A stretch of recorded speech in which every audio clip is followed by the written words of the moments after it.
Fading shadows. In the dimly lit room, Mark sat hunched over the table, his trembling hands clutching the needle.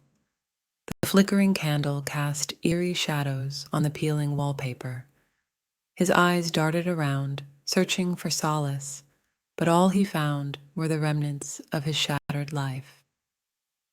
Mark had once been a promising artist, his canvases vibrant with color and emotion.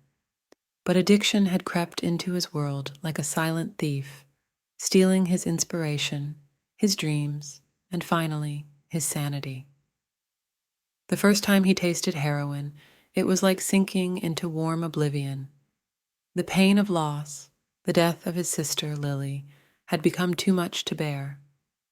The needle promised relief, an escape from the gnawing ache that consumed him. And so, Mark danced with the devil, chasing the dragon's tail. Days blurred into weeks, and Mark's once bright eyes dulled to a lifeless gray. His art studio, once filled with laughter and creativity, now reeked of desperation. The walls bore witness to his descent, a canvas slashed in frustration, a palette smeared with dried blood. His friends vanished, replaced by fellow addicts who shared their secrets in hushed tones.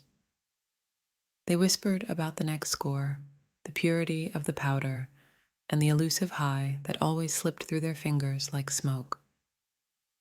Mark's veins bore the scars of countless injections, each one etching a deeper groove into his soul. Lily's face haunted him, the way she'd smiled, the warmth of her embrace.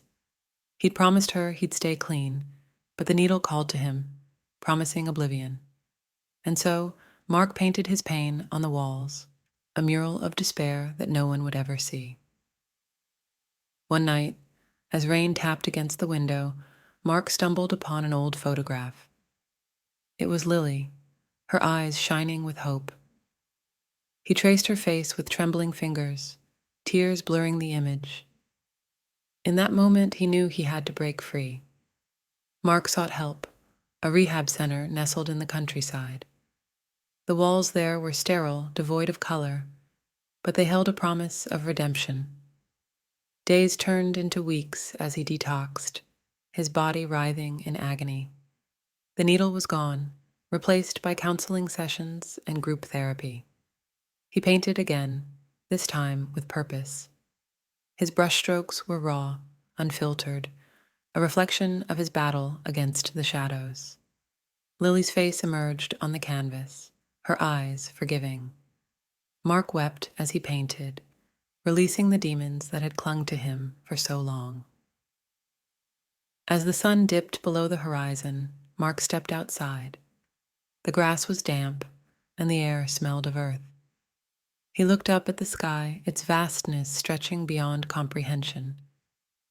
For the first time in years, he felt hope, a fragile seed taking root.